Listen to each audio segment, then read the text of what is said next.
and gentlemen, this is the Right Guys podcast where we say goodbye to the Never Trumpers. And now your host, Josh Everling and Max McGuire. Welcome back to another edition of the Right Guys podcast. My name is Max McGuire. I'm Josh Hammerling, pushing buttons and watching snowflakes melt. That's what we do. We don't have any snowflakes. We're above freezing here, so I had to trickle my outside faucets for 3 days. But looked down at my phone; it was 41 degrees, so I turned that off. Hey, we got 43 degrees today. Well, there you go. That's better than negative 11. Yeah. It sucked, man. By everyone's measure. Yeah. So some new stuff technologically. It looks like we have the ability now to see live comments from Rumble. Mm-hmm. We use StreamYard to stream, so they now have an integration with Rumble that they just pushed out. So if you're watching on Rumble, go ahead and use that chat window today. You can just say hi, whatever, just so we can see if we have the ability to see it or not. Lots to discuss today. Huge win by Trump in Iowa. I mean, I think it's bigger than most of us thought. Mm-hmm. I went into it having a good feeling that he was going to win this thing. But when you look at the Iowa caucuses, historically, the Republican who wins the Iowa caucus, at least in the last 10, 15 or so years, isn't the one who ends up winning the nomination. McCain didn't win the Iowa caucus. Romney didn't win the Iowa caucus, right? Trump didn't win the Iowa caucus in 2016. So it hasn't always been a good metric, a good litmus test for who is the ultimate standard bearer of the party.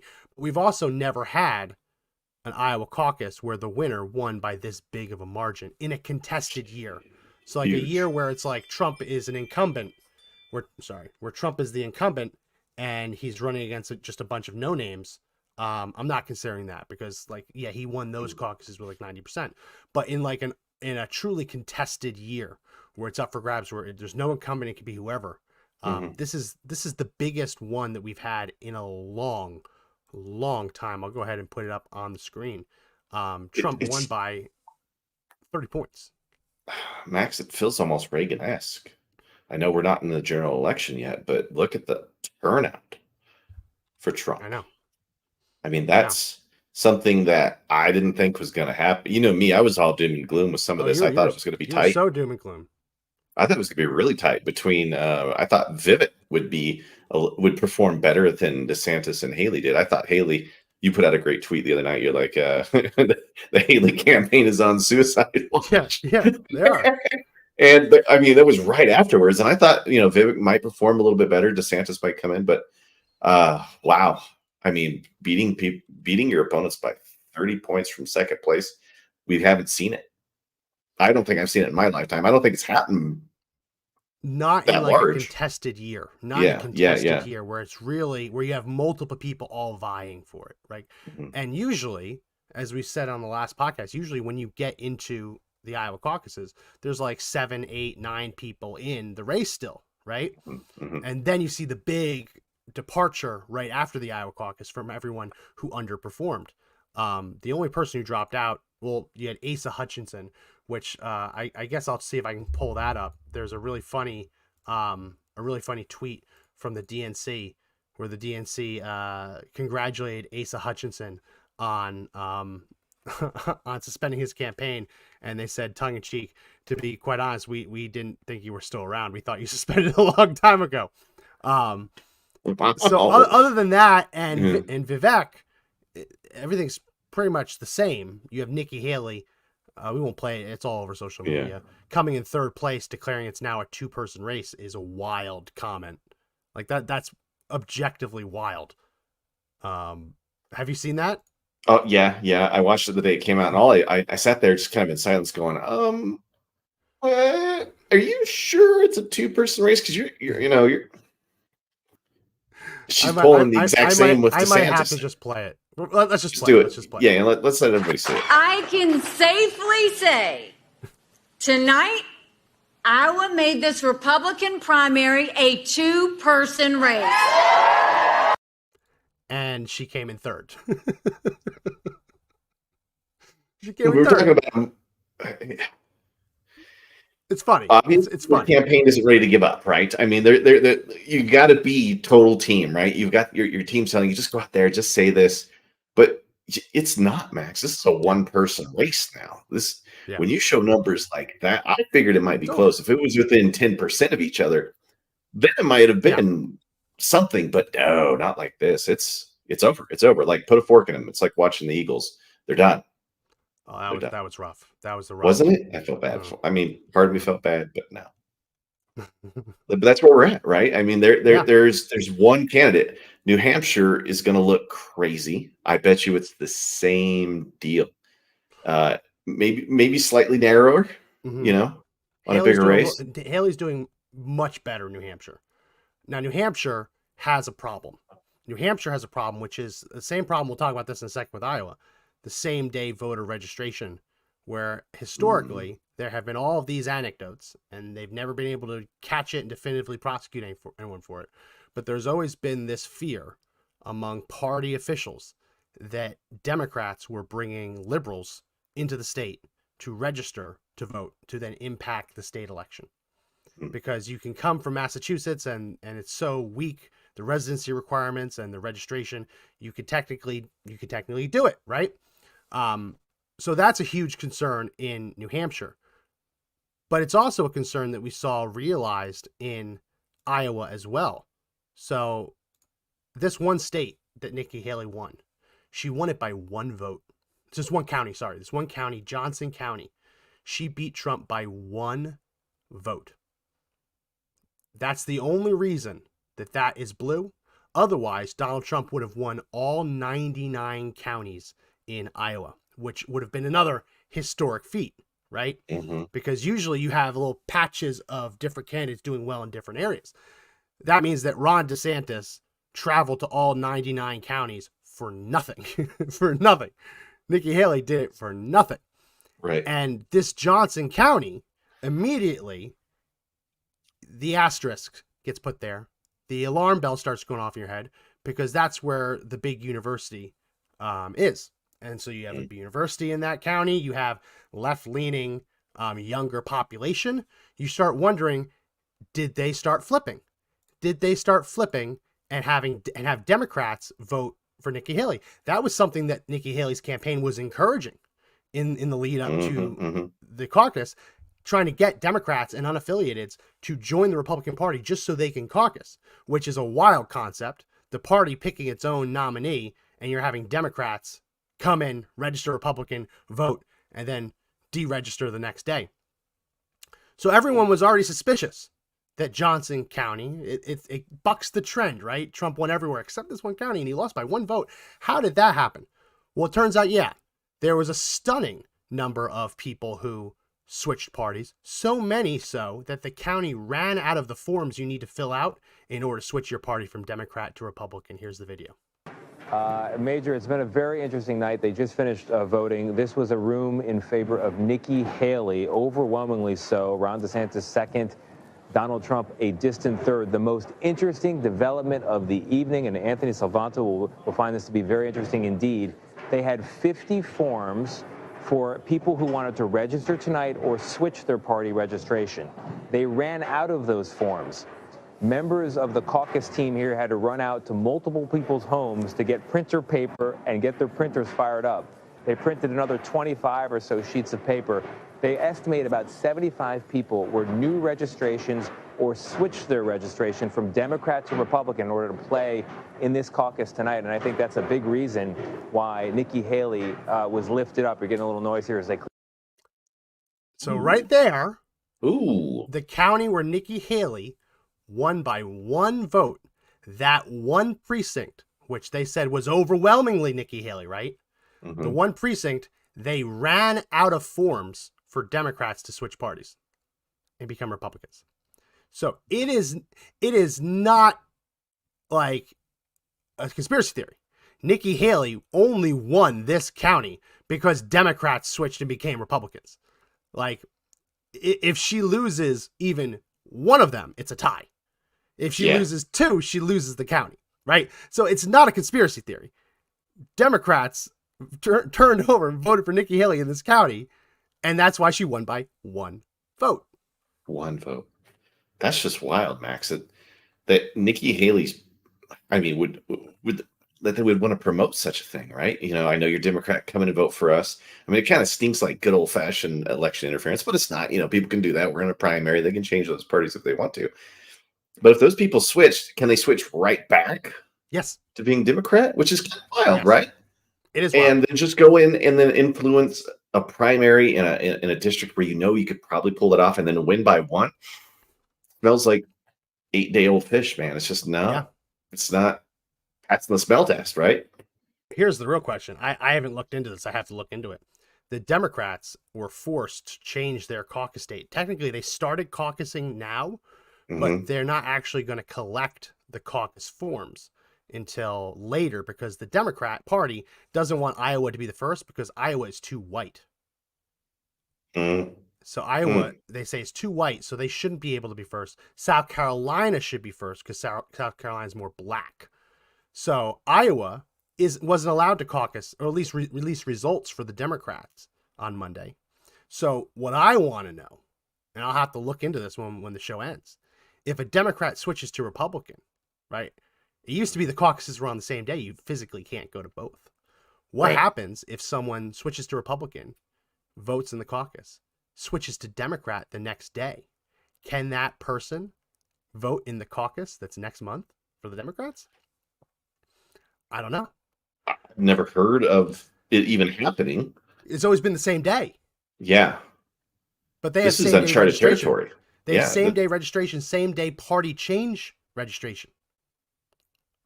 Yeah, this is uncharted territory, Max, because if you've got a big enough influence with a group of people that want to do that, you'd be able to change a lot of outcomes, right? Yeah. You'd be able to start swinging primaries in your favor, especially if you've got the voter machinery that the Democrats do, right? They've had that for 30 plus years. I mean, nobody knows yet. Nobody knows. Nobody knows. And listen, the Iowa caucuses for the Democrats aren't going to be a big affair. Joe Biden's going to win. They're gonna shut down anyone who tries to run against him. You already saw what they've done to other candidates. So there isn't a real incentive there for someone to even show up to that caucus other than just rah rah go Democrats. But like switching your party registration, it's always meant something. There's always been consequences for it. When you switch your party registration, you lose the ability to vote in the other party, right? Yeah. You lose the ability to be in the other party's camp. Unless there's a law that predicts this and stops this, there's nothing stopping someone from switching back and regaining membership in the Democrat Party and reparticipating in all of their different county level, state level stuff. It's wild. It's wild. And the only reason that Nikki Haley is saying it's a two-person race is she's the only person who won a county other than Donald Trump. And she won one county. She did it by one vote. And there were so many Democrats switching parties to vote for her that they ran out of forms. It's an asinine statement on her part. Like it's not real. We know it's not real. Here's the kicker though, Max, is what if those people switched and they don't switch back? Like there's the possibility that happens, which means you've had a bunch of Dems just suddenly flip to Republican. So it's a dirty mess, no matter how you want to break it down if you're a Dem right now, because you look like you're trying to influence a primary, right? You kind of look like the bad guy. You put those clothes on. But what happens if those people switch and they don't come back? And what happens if they vote Democrat anyway, right? So that would be odd too. Yeah. You know what I mean? The weird thing about party politics is you're free to join a party and the party can't kick you out for being vehemently against everything it stands for, right? Yeah. So that's wild because it is a private club. It's basically a private club. That's what these caucuses are. Join our club, and then you can help elect who is going to lead our club. But yeah, no, it's pretty wild. And I say that with a little tongue in cheek because the parties would never go through the effort of trying to find people, and it might not even be constitutional to kick someone out and say you're not allowed to register as a Republican. It's really shaky. But I'll tell you who has no problem doing that was Nikki Haley and Ron DeSantis. This was stunning to me. Seeing these news reports, seeing these videos out, I've pulled a couple of them. Let's play the gentleman in the wheelchair. So this is, I believe, this is at a Ron DeSantis event in Davenport, where this person was invited there. He got a ticket for this event. They called him to verify he was going to be there. He shows up, and he's in a wheelchair, sitting there watching the speech. And all of a sudden, someone comes up behind him and says, "You have to leave." Why? I haven't done anything wrong. I was told you're one of the bad ones. And they forcibly removed this guy and put him out in the cold. All because he supports Donald Trump. He supports people who support Donald Trump. And he's been critical of Ron DeSantis on social media. He did nothing bad at this event, but I guess they had a list of faces of people to watch out for. And they saw him and they kicked him out. Let me see if I can pull this video file up. Oh. It's just wild that they would do those. I mean, that's low politicking, right? Would you want other voices there to hear you? Yeah. You know what I mean? I mean, you would want that. Millions of dollars to fund mail-in elections in all 50 states. It had paying people not to work. I said, if you spend $2 trillion and you pay people not to work, not only are you going to get inflation, you're going to get shortages, and you're also going to fund all of these blue states to shut down their governments. What's the problem? For a year, this will be the worst thing that ever happened to our economy. And I got all kinds of help. I just told you to get your crap and let's go. Well, they all showed up. And I'm sitting there on the floor of the house watching the microphone. What did I do? All right. He's no good. I was told. You guys are yelling Trump stuff, but you've been good. I didn't say it was. Hey, listen, I can wheel myself out. Come on, let's go. You're not allowed orders. Orders for what? Just come on. Wild. Have you ever seen that before? Have you ever seen anything like that? Oh, Josh, I don't know if you're frozen or if you're just stunned into being frozen. This might be a bit. Oh no, we might have actually just lost Josh. All right, well, Josh, come back on when you fix that. We'll keep you on screen as you try and work that out. It's awfully still for it to be a bit. You know, I've never seen anything like that before in my life. Someone literally being removed in a wheelchair, no less. In a wheelchair, he'll come back in. Being removed while you're in a wheelchair for the crime of posting anti-DeSantis stuff online. As people around him said, he didn't say anything wrong there at that event. He wasn't shouting anything wrong. It's one thing to kick out protesters. It's an entirely different matter to kick someone out because you've seen that they disagree with you on social media. It's wild. The whole purpose of the caucus is to convince people that you're the right candidate. And you're supposed to want to reach out to people who disagree, who support someone else. So people are expected to go to all of the candidates' events to hear them out before making their final decision. That's how this works. And here we live in a society now. We live in a Republican Party where they're kicking people out because they disagree with them. So they only want to speak to their own people. They don't want to grow their base one bit. It's wild. And that's where you're starting to see the maturation of Donald Trump as a candidate, because his rhetoric right now is bring people together. Let's vote for the common good. I mean, it's really been his push lately, right? And you're seeing DeSantis and Haley's people taking totally the opposite side of things, right? They're willing just to try to shore up what they've got, right? And it's not working for him. You're supposed to be able to change heart and minds by talking to people and having a discourse and talk, right? That's what you're supposed to have. Good political discourse, talk things out, see if you can work those things out together. And maybe I vote for you. If you don't, that's great. If I didn't like what you were saying, I should have every right to post it and say no. Yeah. And that dude was so aggressive, taking him out of there. Get your stuff. It's time to go. I was like, dude, you are not a bouncer. All right. Yeah. And the moment he grabbed his wheelchair, I'm like, is that assault? That's the question, right? Because if you or I, able-bodied, able to walk, If someone grabbed us and started dragging us out, Mhm. that would become assault. Like, you can tell someone to leave and say, okay, I'm going, let me pick up my bag. But you start pulling them. That's the equivalent of grabbing someone's wheelchair and just moving them. Oh right? yeah. And he's like, no, I can move myself. I'll leave. I think it's ridiculous. I'll leave. But they actually physically start pulling him out. And he did nothing wrong. And this isn't the only case of this. I believe this next one I'm going to play was a Haley event. We'll see in a second.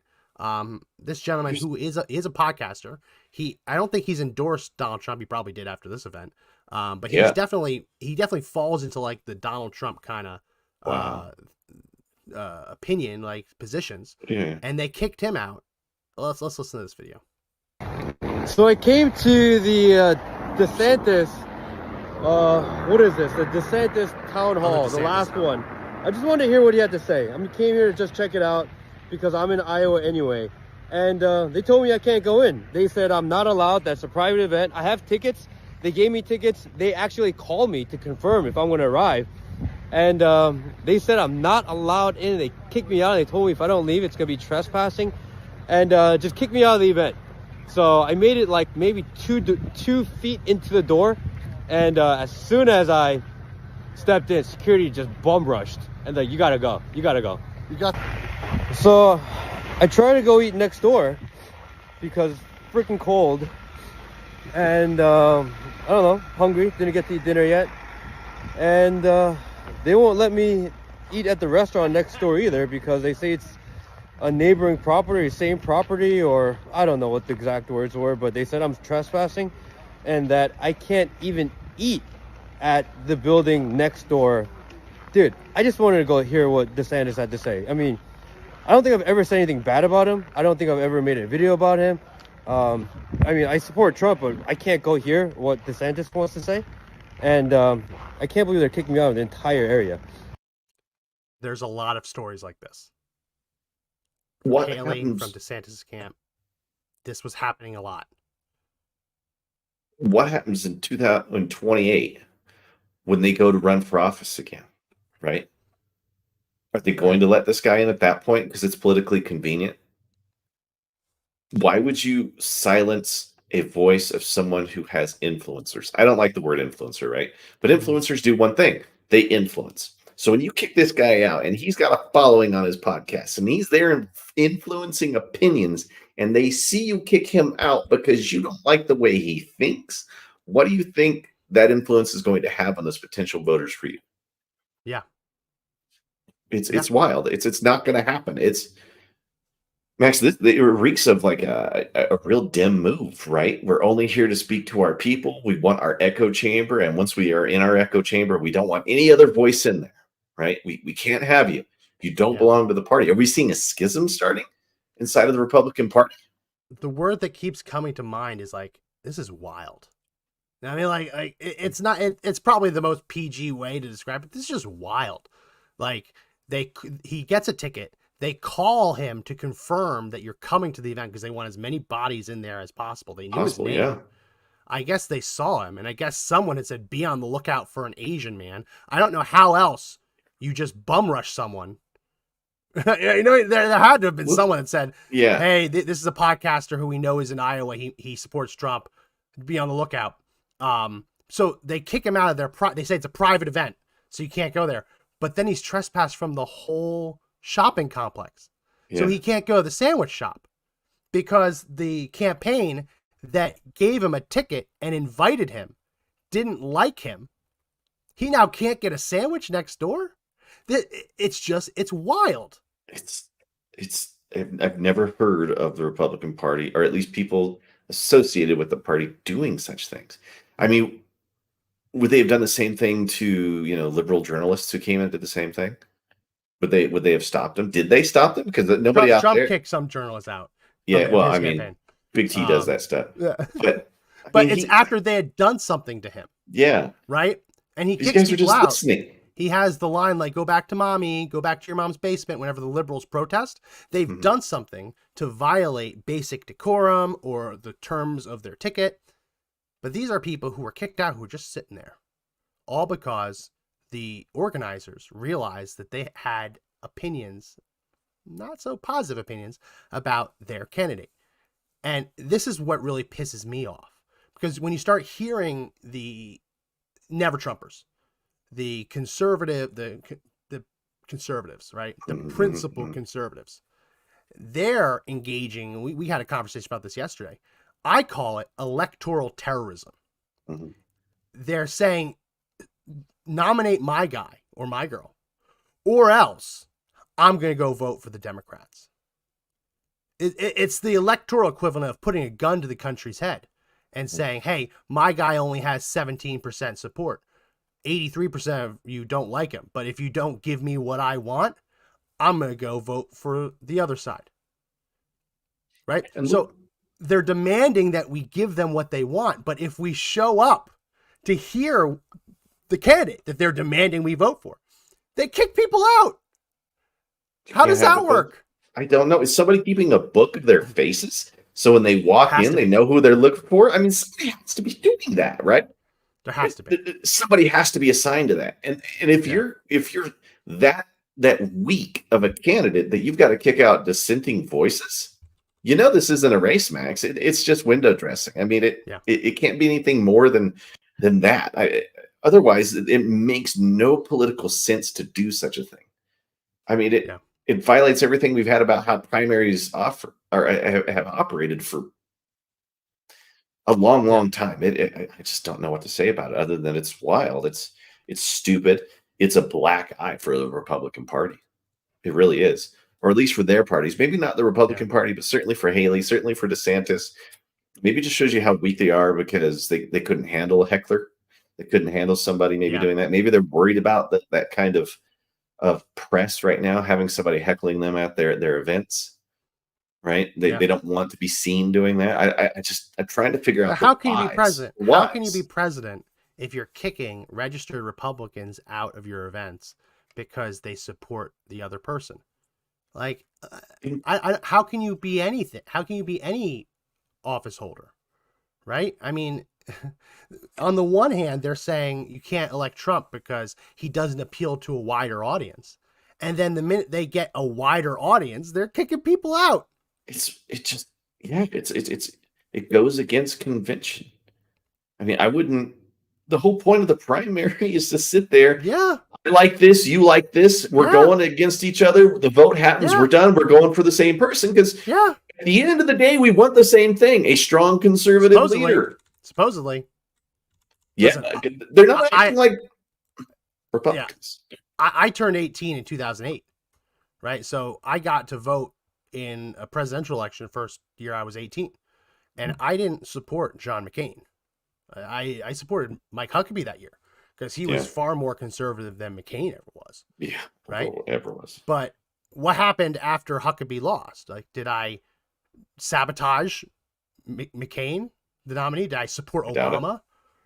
Did I whine and take my proverbial football and just go home? No, I voted for McCain because even though he wasn't my preferred candidate, he still was the best chance of getting my policy goals enacted, right? Even if he wouldn't do everything I wanted him to do, him against Obama, it's a obvious choice. In 2012, I wanted Ron Paul. I by 2012, I had reached the let's burn it down phase of my political development. So I supported Ron Paul. Let's burn it down, right? Ron Paul didn't win. Did I sabotage Romney? No. I went out and supported him, voted for him, because it's insane to call yourself a conservative and say if you don't nominate my guy, I'm going to vote for the most unconservative agenda possible. Right? That's what we're talking about. They're not conservative, Max. They're not. They are not conservatives in any way. That's my only guess, is that they are not what they claim to be. Or maybe, those never Trumpers were just undecided voters who had been voting conservative for a long time. I was just picking my quarterback, right? You pick your quarterback, and that's who leads the team. And if you can't get behind the team, you're not on the team. I want to scroll through this a little bit. I want to illustrate how the people who are calling themselves principled conservatives and basically saying, I'm going to vote for Joe Biden if you don't give me my way, they are the most unprincipled people out there, because you can't say you're a principled conservative where you're going to vote for the exact opposite of what you claim your principles are. So this is the 2020 Democrat Party platform. 2020 Democrat Party platform. And obviously this is going to change in this later this year. They're going to pass a new platform. But this is the best we have to see what their next platform's probably going to be. Let's read through some of these, shall we? Just to see what these principled conservatives are saying they're now going to vote for. Right? So leftist employment practices. Yeah. That's building a stronger and fairer economy. There's nothing fair about this, right? It's increasing taxes, increasing the number of giveaways. It's the most unconservative thing you could possibly roll out, right? Yeah, and they do platitudes. it. Yeah, and they do it under these really nice headlines of ending poverty, curbing Wall Street abuses. But like, if you've ever voted for a Republican president, you have voted for the opposite of this. Yeah. Not because you don't want to end poverty, but you realize that the war on poverty hasn't done anything but make people poorer. Yeah. Let's say achieving universal affordable health care. What does that mean? Oh, you're going to protect LGBTQ health. Oh, what's that mean? Oh, you're going to protect access for children to have transgender surgeries, hormonal treatments that are going to ruin their ability to have children later in life that they can't legally consent to. That's conservative? I mean, like, you go through this, there's nothing conservative about this at all. And I bet you they probably add Medicare for all to this when it comes time later this year to do it. Protecting communities and building trust by reforming our justice system. No surprise, this is the shortest section in the entire one, because they have no pursuit of justice. They are quite literally letting the inmates run the asylum. America's cities are in decline because the Democrats refuse to prosecute the career criminals who are destroying shops, businesses. Yeah. I mean, health, healing the soul of of America, of the USA. What does that even mean? And Max, we've seen these before. These aren't new, right? These are the same rehashed things that they've always done every single cycle. They've got new window dressing on it to try to sell you a new product. You know, it's just marketing. Yeah. It's supporting faith and service. When has the Democratic Party ever really supported faith in any way, or at least faith in God? You know what I mean? They don't do it. Part about preserving the soul of our nation is their gun control agenda, which, let's just read through this. It includes forcing everyone to get government permission if they want to buy a gun. That's what universal background checks are. Yeah. Can't buy guns or ammo online anymore. They say closing dangerous loopholes, but those aren't loopholes. Those are compromises from a decade, 2 decades ago that they now want to close. They want to lower the burden of suspending someone's gun rights to include misdemeanor assault, which typically hasn't been done. You get a little bit tipsy, you get in a little shoving match in a bar. Congratulations, you no longer have the ability to defend yourself for the rest of your life.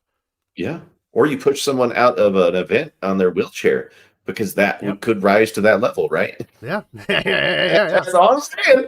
The so-called Charleston loophole, which isn't real. And they're going to prevent you from getting a gun if you're convicted of a hate crime, which isn't real. A hate crime is just a crime they hate. They'll ban assault weapons, so most guns, most commonly owned guns, anything over 10 rounds, though they don't say 10 rounds, maybe they'll make it less, right? And this is the worst of the worst. You can't say that you're pro-gun and in the next sentence say, oh, if you don't give me what I want, I'm voting for this. No, if you vote for this, even accidentally, you're not really pro-gun. You're not. It just makes you want to slap the person that does, right? I'm not getting my way. I'm voting for this. Well, you're the dumbest person on the face of the planet. Look at all the things that you would support. So are you conservative? Are you? The Biden administration, which approved practically no religious freedom exemptions in the military branches, now says that vote for them, you'll get religious freedom. It's the opposite. It's the absolute opposite. And actually, you see in here, they say, we will reject the Trump administration's use of broad religious exemptions. Broad. You can't have a faith anymore. Broad. Can't have a faith anymore. Right? Let's go back up to the... I want to go through this because no one's going through this.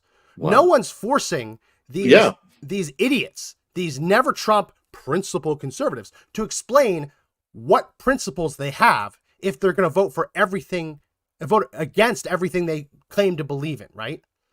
Oh, so you're going to make Puerto Rico a state. You're going to make Washington, D.C. a state. See, a state, which is stupid.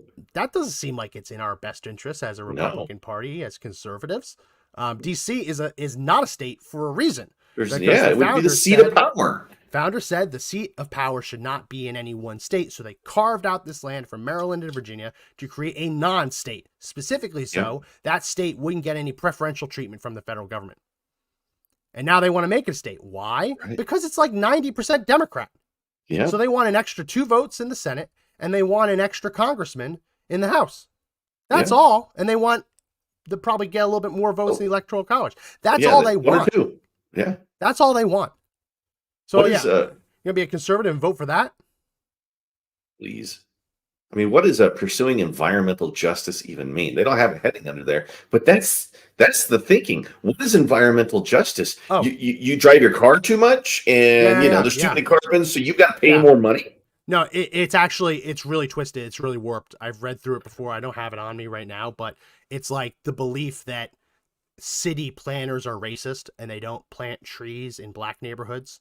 So like black people have higher asthma rates. It's wild. Like Buttigieg wanted to tear down a federal highway system to make an exit for an African-American community because they weren't included in the original planning back in the 50s and 60s. So they don't have an on-ramp. It's it's racist. Build an on-ramp. Yeah, but no, climate crisis. We're told that that this is the world is heating up, which by the way, global warming apparently also just made us colder than ever before. It's interesting how that works. But it's supposed to be an existential threat to the whole human race. But we're also told that it hurts black people more. I'm shocked. I've never heard of such thing. It's like they pulled it out of the air so they'd have something to run on. Yep. I mean, their platform is so weak they have to come up with magical fairy tale stuff. Yep. Sprinkle a little fairy dust on it, and it's a real thing. Creating a 21st century. Oh my noticeably, God. Noticeably, no subheadings under this one either. Right? Let's click and see what that's all about. The cruel and dehumanizing. Militarized raids. They want open borders. They want every illegal alien to be given refugee status. They want more H-1B, which is just stealing jobs from American workers. Right. There's nothing conservative about this. If you're conservative about it at all. If you're in the workforce and you're a never Trumper and you say you're going to vote Democrat because you don't like Trump, that's what you're getting. Yeah, you're getting a job where you will start earning less. You will be competing with people that aren't even citizens of this country. Yeah, right. And they have no right to be here. Immigration will be working if it was just simply enforced. Yeah. We so don't need a 21st create century. Something new. We broke it, so we're going to fix it.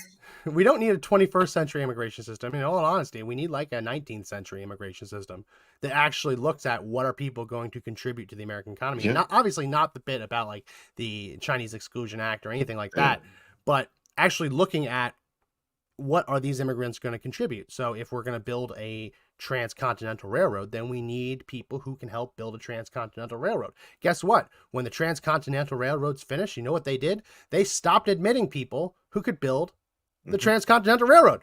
Because when the railroad's finished, you don't need railroad builders. Yeah. Right? So we need an immigration system that looks at what do we actually need in this country. We have a dire shortage of operators of heavy machinery. Bulldozers, cranes, excavators. A dire shortage.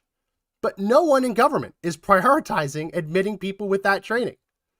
Right? I mean, even if someone just puts on their application, I'm forklift certified, which is kind of a joke because anyone can get forklift certified. That's still infinitely better than someone who comes from a village in Central America who has no skills, can barely read or write. I mean, we need an immigration system that prioritizes what's good for America. We can bring people into the country to help them, to give them a better life, but the end goal has to be advancing our society. Yeah. If admitting people into our country makes our country worse, makes our country more violent, what the hell? But no, if you claim to be a conservative and you say you're going to vote for Joe Biden unless we give you what you want, which is a candidate who can't clear 20% in the polls, guess what? That's what you're getting. Oh, they're going to double down on education. Oh, yeah, because the Department of Education's works so well under Democrats. And then you're seeing all this nonsense about diplomacy, ending our wars. Joe Biden's got us into more wars than Donald Trump did. He's screwing with Yemen right now. Right now, at this moment. Max, if I were to try to go immigrate into Mexico, I may not be able to get in because I wouldn't be able to prove that I could bring something to their country. Right? Yeah. So if we just adopted Mexico's immigration policy, we'd have to kick everybody out who's crossed the border. We'd have to. I would be deported. Yeah. But, I guess we're racist. Can't do that one. Terrorism?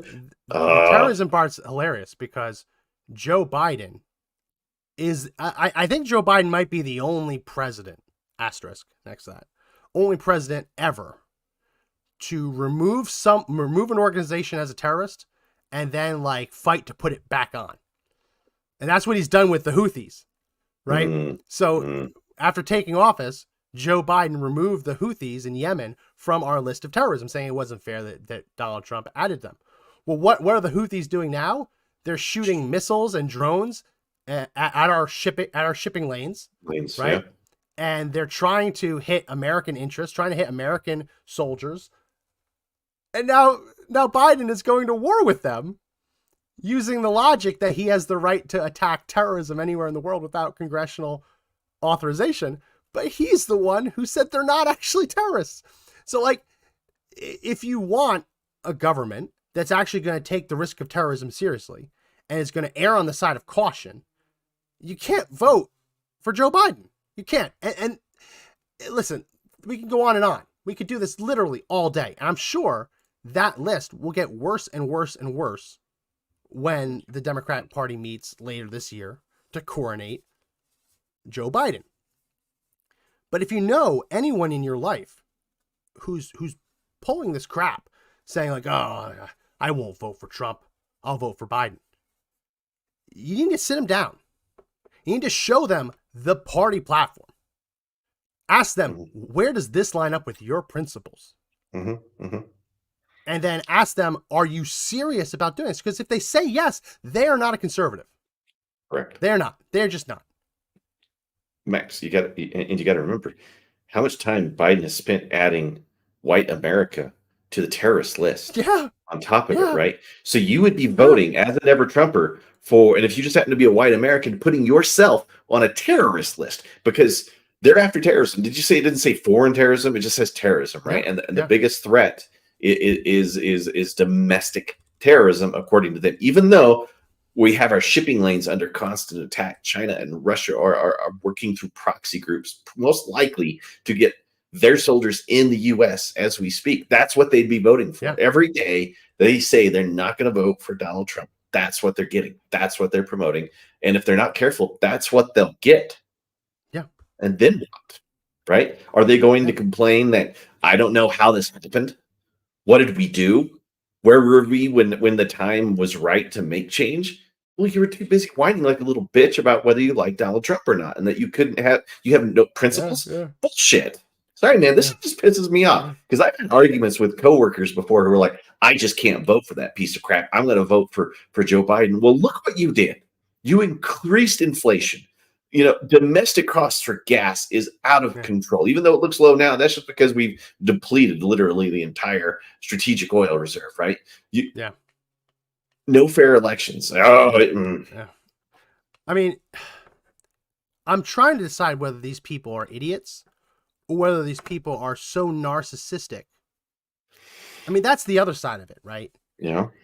It's the belief that your principles, your personal principles, are more important than the country, than your community, than the movement itself. And I get it. You can draw a line in the sand. I won't cross this line. There are lines I've drawn that I won't cross this line, right? But those are the principles. Like, I won't vote for someone who's pro-gun control. I won't vote for someone who wants open borders and to give amnesty to everyone who crosses illegally. I won't do that, right? But those are the principles, right? Those are the principles. When you look at this, I'm just, it pisses me off. I was more pissed off yesterday. I was like where you are yesterday. You were ranting, you're driving, you're like just... Because I guess part of it is I've seen a lot of these idiots realizing that their career is over if they go down this path. Yeah. And a few of them have started saying, oh, well, maybe I'll vote for Trump. Right. But it's like when I didn't want to vote for McCain. I didn't want to vote for Romney. Yeah. Right?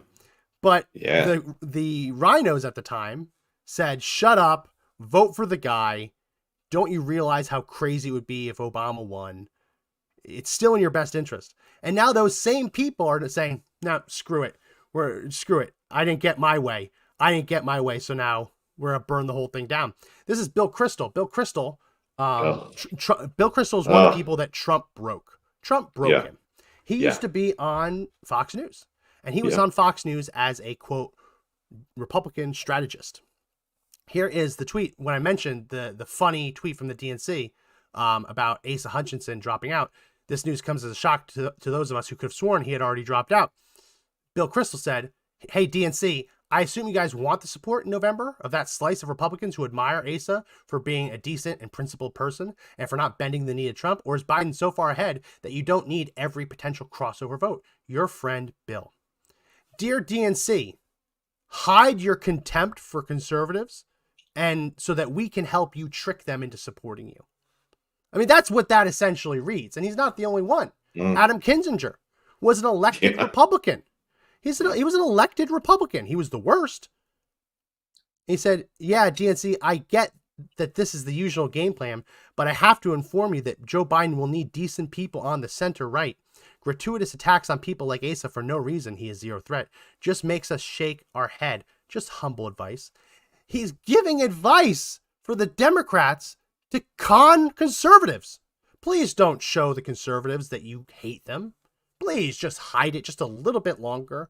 So turncoats like me and old Bill, we can trick them and con them into voting against their interests. You know what I mean? Like that's what's happening. And that's what was getting me so mad yesterday on Twitter.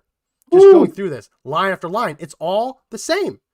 And like, he's mad that they're saying the quiet part out loud, right? He's mad that instead of just coasting and trying to suck up GOP support, they can't hide their contempt. They can't hide the contempt they have for conservatives. And it reminded me of this clip. I'm sure you've seen this one. This clip from over the weekend on MSNBC. Let's play it. You know, I feel like the important sort of data point, and you know, Steve talks about it a lot. He's going to probably talk about it a little more tonight, is that these are white Christians. That this is a state that is overrepresented by white Christians that are going to participate in these caucuses, especially tonight. Earlier today, reached out to Robbie Jones from the Public Religion Research Institute, knowing that we were going to talk about Iowa. And this is a hyper-evangelical white state. And he said the following to me. Iowa is about 61% white Christian. The country as a whole is approximately 41% white Christian. And in Iowa, we're talking about evangelical white Christians. And he said the following. Because I asked him, what do they get out of supporting Donald Trump? Because he keeps losing, he keeps delivering losses and losses and losses. And he said the following.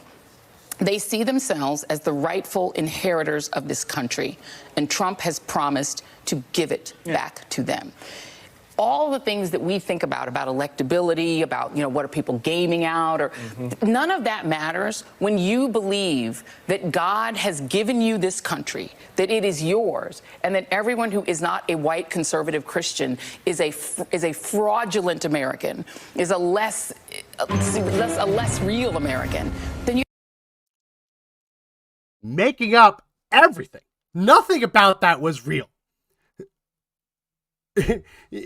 I hear that, and you know what I want to say? I want to respond to me, ma'am, this is a Wendy's. Like she's like just talking. Yeah. There's some people, they're just lined up like, oh, I want to vote for my favorite candidate.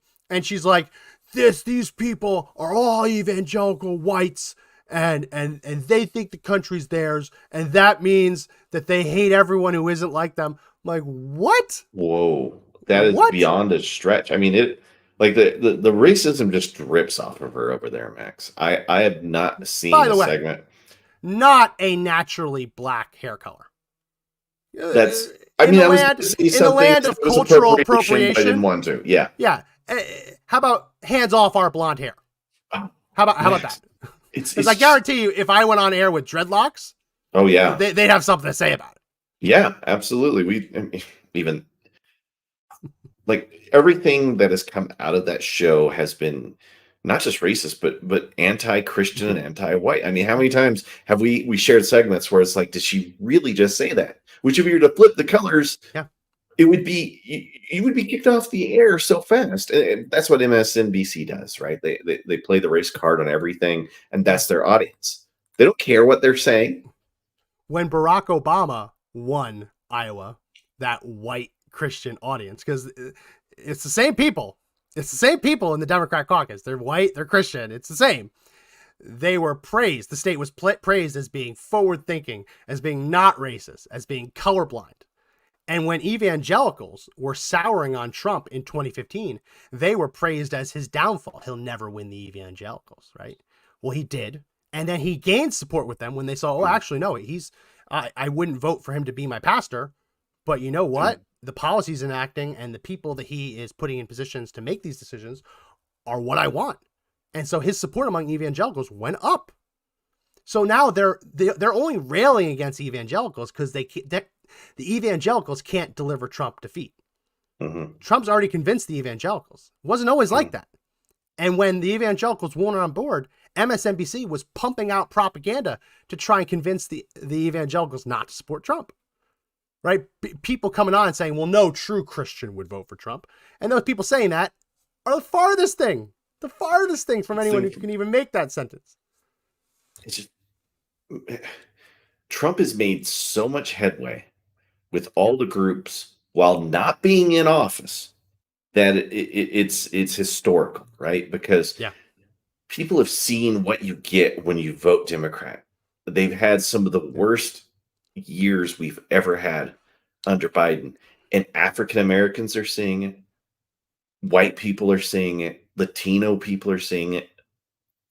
And they're going to be shocked. That's why they have to go after these small groups. They have to try to factionalize the party to try to break up what votes they can, Max. That's the play here, right? They're just trying to break it apart because they're seeing way too many people starting to back Trump in a way that's never happened before. Yeah. And that's why you saw the historic win in Iowa. I think it's going to probably be the same thing in New Hampshire now because it just seems to be the trend. He might whip them by 20 points. And if he does that, that is going to be not just a bellwether thing. That is going to blow people's minds because that means everybody of every color and creed is like, listen, we're voting Trump. Yeah. We don't want any more of this. We can't have any more of this. I saw a poll and it shocked me. It was before Chris Christie dropped out and after. Chris Christie had 10% support before he dropped out in this poll. Yeah. Pollsters conducted the poll after he dropped out, and Trump went up 3%. So a third of the Chris Christie people supported Trump after Chris Christie dropped out. Like, whoa, they've created an echo chamber for themselves. They created a bubble. The most dangerous place in America is within one of these echo chambers, within one of these bubbles, where you convince yourself. And a lot of it is built on this narcissism that they have, that they're right, everyone else is wrong. And when they see people who agree with them, they gravitate towards them. You end up in one of these bubbles. And that's why so many people were shocked that Trump could win in 2016. Because they had surrounded themselves with limousine liberals, and they didn't ever see the other side of it. No. What strikes me by that MSNBC clip is if Donald Trump had lost Iowa, MSNBC would have praised Iowans, would have praised white Christians for standing on principle and doing the right thing. But because that didn't happen, out of nowhere, they say, oh, these are all just white Christians who hate black people, hate brown people, and they think they're not real Americans. They want to kick us off. It's disgusting, right? Yeah, it's a narrative that's not true. Yeah. And she's going to be shocked when she learns what religion Hispanics tend to gravitate towards. She's also going to be shocked when someone tells Catholics? her. Yeah. She's going to be shocked when people explain to her that Hispanic is an ethnicity, not a race. And because that's based on your culture, right?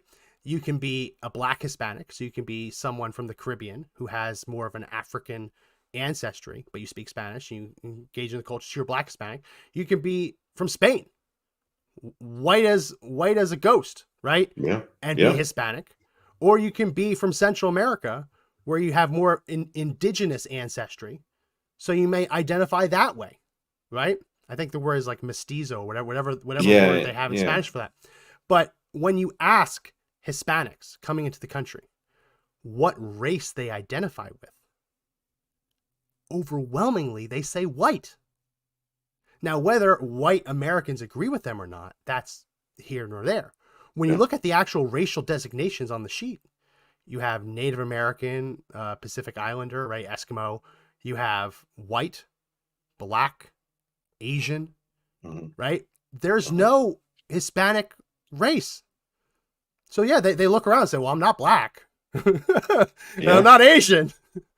And I'm not a Pacific Islander. So they, by and large, they choose white.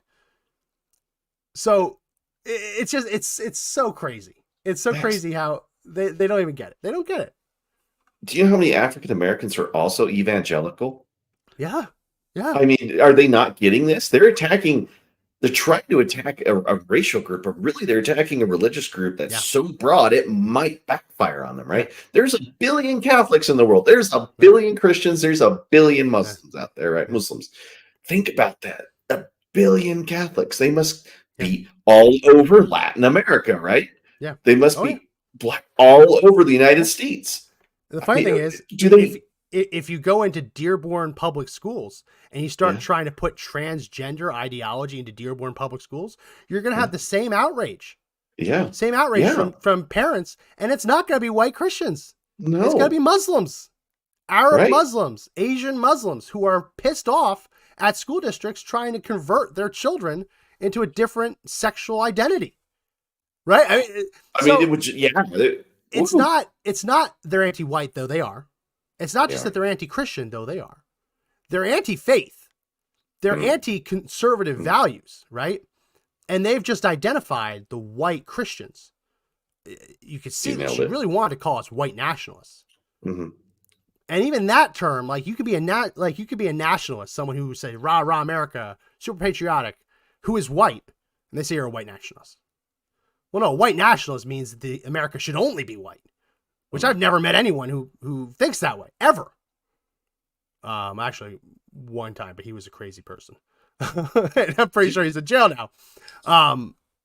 You nailed it, Max. You really did. You said this is a war on faith, and it really is, because generally, though, people of faith follow a moral compass and will vote for the individual they think will uphold their beliefs, promoting that moral compass, right? You have to have very little of a moral compass to really go after some of these really deep liberal ideas, because it dehumanizes everything that we have. It defaiths people, right? The platform of the Democratic Party has become the party of no God, really. Yeah. Right? It's become the party of totally secular. It used to be the platform. It's gone. It's gone. They were the blue collar, love God group. Kennedy, during Kennedy, that was really when they saw that. It went all the way through pretty much the 90s, where it ends with Clinton, in my opinion. But that's what it is. It's a total attack on faith, because they know they have to try to break up some of those votes. So they're going to try to pit the groups by race instead of people realizing it's an attack on God. Yeah. You've got to be godless to vote for some of these crazy things with changing our kids and killing children. Right? I mean, you got to be pretty godless to chop up babies, right? Yeah. You do. And that's what you get when you vote for a Democrat. I'll never vote for it. I've never voted for a Democrat. I don't think I could. Unless one walks out and is like, I really do support the Second Amendment. Like if there was a Democrat that came out, though. Like there used to be like maybe a Joe Manchin, conservative, maybe. Right. But you got to go back to Reagan for that. Yeah. Like conservative Democrats, liberal Republicans, right? Those existed, but after Clinton, I mean, it became full party line. And just to be clear, they purged those Democrats. It's not that those Democrats just retired and went away. Yeah. Nancy Pelosi and Chuck Schumer actively that's right, campaigned against those Democrats so they would lose in primaries to replace them with people who weren't like them. Right? So it's listen. Yeah. we need to do our best to we all have people in our lives who are like this. Like I have someone in my extended family who won't vote for Trump. And when you talk to him, why won't you vote for Trump? He brings up he was a draft dodger. Which, yeah, I mean, his number was called, and he got a medical diagnosis for bone spurs, which was what wealthy people who didn't want to go over to fight in Vietnam did. Not right.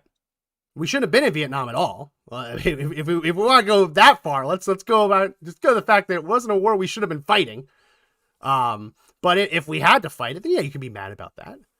But that sticking point has basically consumed them to the point where all the other things they say that they care about and are important to them, they're willing to vote against it just because Donald Trump, when he was 18, went to a doctor that his dad was friends with and got a bone spurs diagnosis.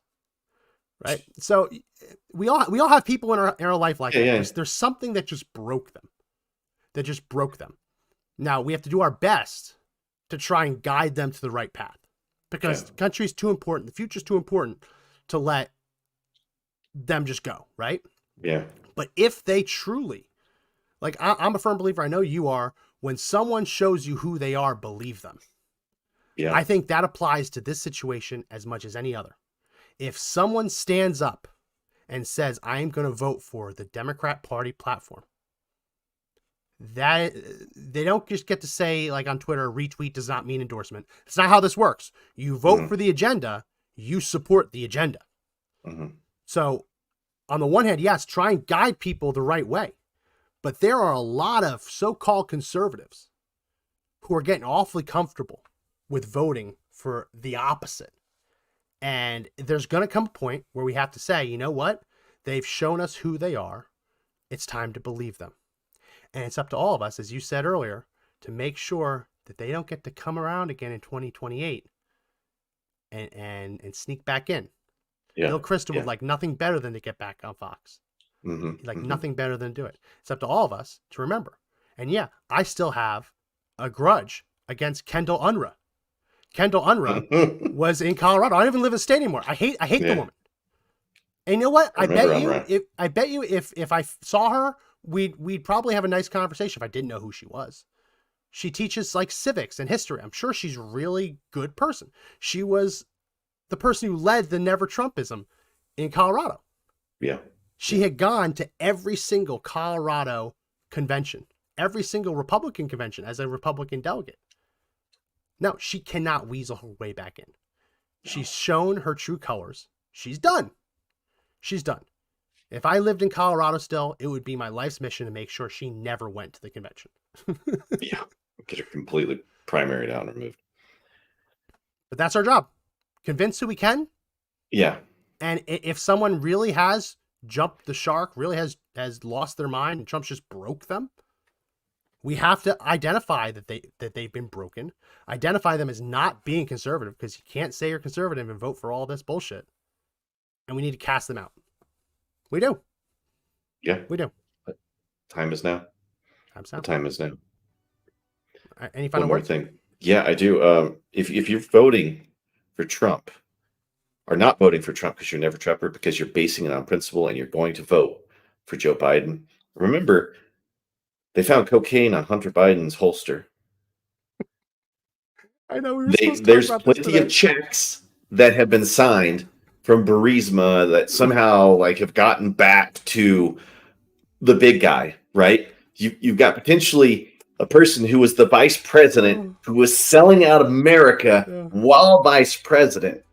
That's what you're going to stand on principle and vote for that? Good luck. Good luck. We didn't even we'll have to talk about that probably Friday. I said that to you and you're like, buddy, I've already seen it. Hunter Biden, they found cocaine. The way they described it, I think it's the holster. They called it a leather pouch that holds the gun. That sounds like the holster. Sounds like a holster. They found cocaine on and in the holster. So this whole time, Hunter Biden's defense has been like, sure, I wrote in my memoir that I used coke at this time, and sure that I was doing interviews saying I did it, but you can't actually prove I was using coke at the exact moment I held and possessed that gun. And lo and behold, there's coke in the holster. Max, how much coke do you have to It's have? funny. It's all over It's the funny. holster. It's Like funny. it's just powder everywhere, and it's like it's all over. You can't make it up. And only one thing tests like cocaine, and that's cocaine in or out of the body. There's no like false positives on cocaine. Oh, no, they've got that. They've got that down to a science. I mean, think about how untouchable you have to be to store your coke in your holster. Just think about how untouchable you must feel. Like, oh, I'm not gonna get prosecuted.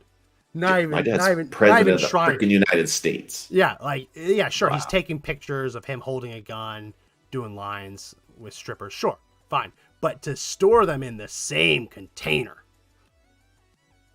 it's wild. Gangster. It's wild. Gangster. It's wild. Gangster. It's wild. It's the end of the day. It's wild. It's wild. It's everything's wild. I feel like we're in Bizarro world. Yeah. That's all. Like, that's what you get for when you're a never Trumper. You get Biden's. Yeah. And lots of it. Yep. Well, that's it for this edition of the podcast. Share. If you haven't already, share this. Share it with some of your anti-Trump friends. Yeah, please do. These are conversations we're going to have, and better get these conversations out of the way. See who's savable and see who we have to just brush aside, because there's no room in the party for someone who says, who's so narcissistic that they say, give me what I want, or I'm going to vote for the opposite of everything the party believes in. Check out all the links in the description. That's it for this edition of the podcast. If you like the podcast, subscribe. We have the audio edition. We try and make this as audio friendly as possible so you can listen if you can't watch. All those links are in the description. That's it for this edition of the podcast. My name is Max McGuire. And I am Josh Hammerling. Remember, everyone, the fight to take back the country is not over yet, but the only way we win is if we all stand up and fight together. See you next time. See ya.